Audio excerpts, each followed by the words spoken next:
நீங்கள் பார்த்துக் கொண்டிருப்பது AJK டிவியின் புதுவை மாலை. வணக்கம்.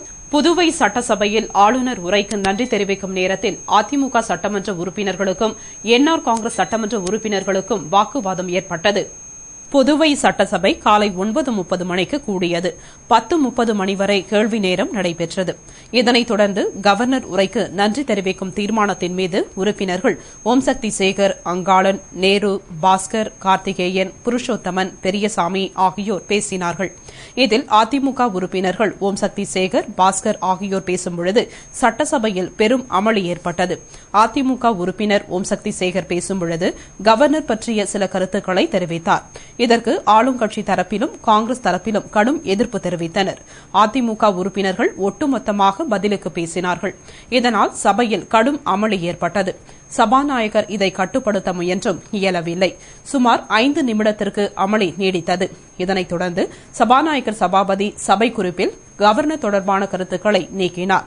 இதையடுத்து சபை அமைதிக்கு திரும்பியது. இதேபோல் அதிமுக உறுப்பினர் பாஸ்கர் தனது பேச்சின் இறுதியில் கவர்னரை பற்றி சில கருத்துக்களை தெரிவித்தார். இதனால் மீண்டும் சபையில் கடும் அமளி ஏற்பட்டது. இதைத் தொடர்ந்து அதிமுக உறுப்பினர்களும் ஆளும் கட்சி உறுப்பினர்களும் வார்த்தைகளால் மோதிக்கொண்டனர். அதையடுத்து சபாநாயகர் சபாபதி அவை குறிப்பில் இருந்து கவர்னர் தொடர்பான பேச்சை நீக்கினார். தொடர்ந்து சபை அமைதிக்கு திரும்பியது. கவர்னர் விவகாரத்தில் காங்கிரஸ் உறுப்பினர்களும் என்ஆர் காங்கிரஸ் உறுப்பினர்களும் ஒரே அணியில் நின்றது ஆச்சரியத்தை ஏற்படுத்தியது. மரப்பாலம் சந்திப்பில் மேம்பாலம் அமைக்க பரிசீலிக்கப்படும் என்று சட்டசபையில் நடைபெற்ற விவாதத்தில் முதல்வர் ரங்கசாமி பதிலளித்தார்.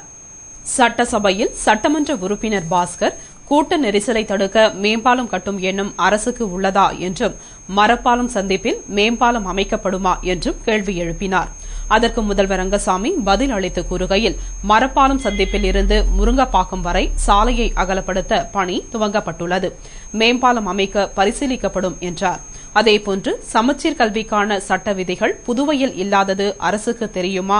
எப்பொழுது அமல் செய்ய அரசு முன்வரும் என்று சட்டமன்ற உறுப்பினர் லட்சுமி நாராயணன் எழுப்பிய வினாவிற்கு அமைச்சர் கல்யாண சுந்தரம், புதுவை, காரைக்கால் பகுதிகளில் தமிழக அரசு பாடத்திட்டம் பின்பற்றப்படுவதால் தனி சட்ட விதிகள் உருவாக்க தேவையில்லை என்றார். அதேபோன்று கலை விழாவில் கலை நிகழ்ச்சி என்ற பெயரில் ரெக்கார்ட் டான்ஸ் நடத்தப்பட்டு வருகிறது. சம்பந்தப்பட்ட அதிகாரிகள் உரிய நடவடிக்கை எடுக்க வேண்டும் என்று சட்டமன்ற உறுப்பினர் அன்பழகன் கேள்வி எழுப்பினார். இது தொடர்பாக உரிய நடவடிக்கைகள் எடுத்து வருகிறோம் என்று முதல்வர் கூறினார்.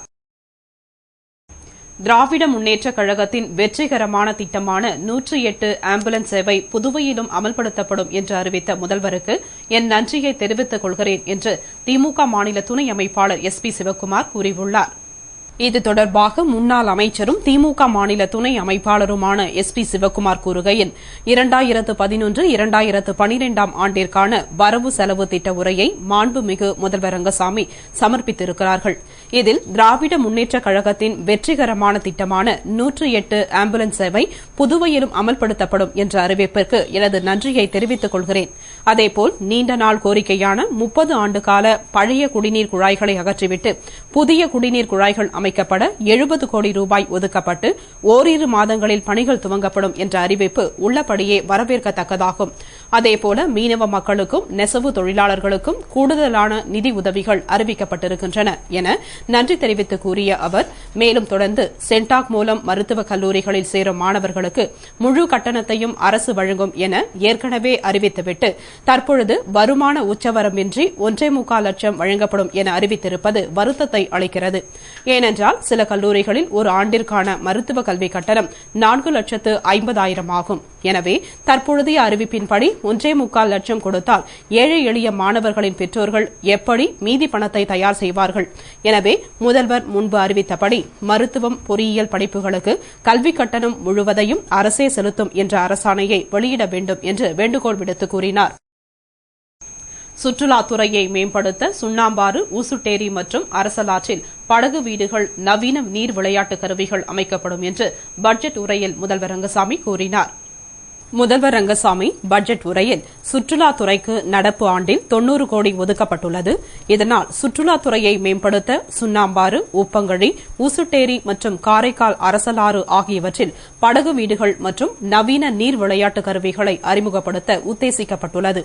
மேலும் கடற்கரை முகப்பில் தங்குவதற்கான அதிக கோரிக்கைகள் இருந்து வருவதால் சுண்ணாம்பாற்றில் உள்ள உல்லாச தீவிற்கும் குடில்களுக்கும் மின்சார வசதி செய்ய திட்டமிடப்பட்டுள்ளது. மேலும் புதுவை நகர பகுதியில் போக்குவரத்து நெரிசலை குறைப்பதற்கும் விபத்துக்களை தவிர்க்க ஆலோசனை வழங்கவும் ஒரு வல்லுநர் குழு அமைக்கப்படும் என்றும் நவீன குளிரூட்டப்பட்ட பேருந்துகள் வாங்கப்படும் என்றும் கூறினார்.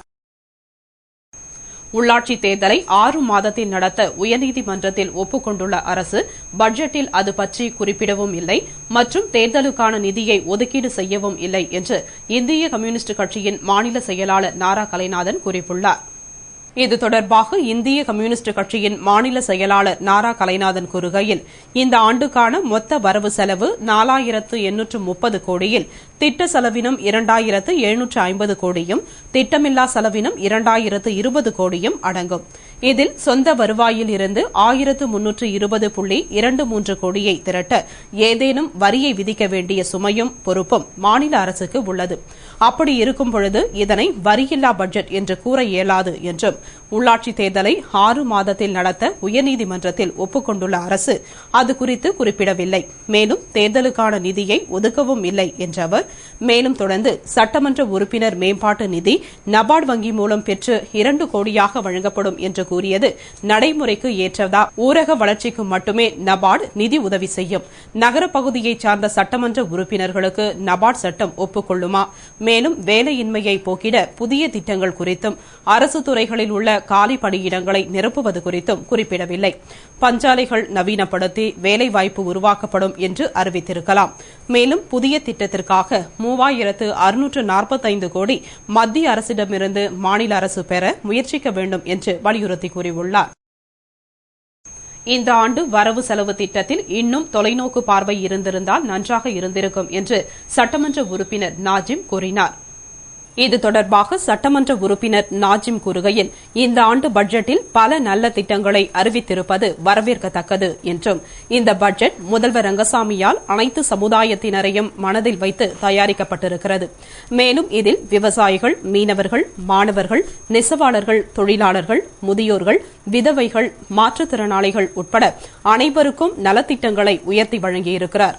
மேலும் சென்டாக் உதவித்தொகையில் வருமான உச்சவரம்பை நீக்கியது, தொகுதி மேம்பாட்டு நிதியை 2 கோடியாக உயர்த்தியது, ஆதிதிராவிடர்கள் நலநிதி முறையாக செலவிடப்படும் என அறிவித்தது வரவேற்கத்தக்கதாகும் என்றும் காரைக்கால் வளர்ச்சி குறித்து அரசு தனி கவனம் செலுத்தும் என்றது ஆறுதலாக இருந்தாலும் இந்த ஆண்டு வரவு செலவு திட்டத்தில் இன்னும் தொலைநோக்கு பார்வை இருந்திருந்தால் நன்றாக இருந்திருக்கும் என்று கூறினார்.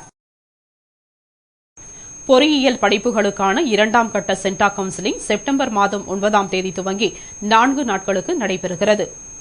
புதுவை பொறியியல் கல்லூரியில் பொறியியல் படிப்புகளுக்கான 2ஆம் கட்ட கவுன்சிலிங் செப்டம்பர் 9ஆம் தேதி துவங்கி 4 நாட்கள் நடைபெறுகிறது.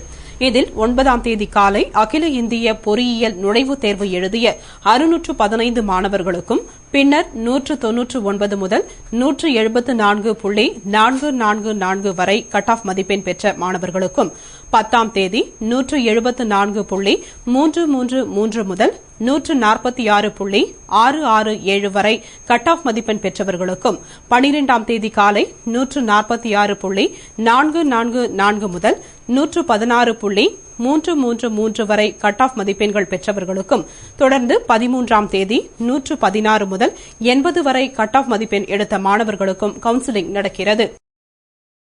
புதுவை போலீசார் விவகாரம் தொடர்பாக விசாரணை நடத்த குழு அமைக்க வேண்டும் என்று டிஐஜி சுக்லா உத்தரவிட்டுள்ளார்.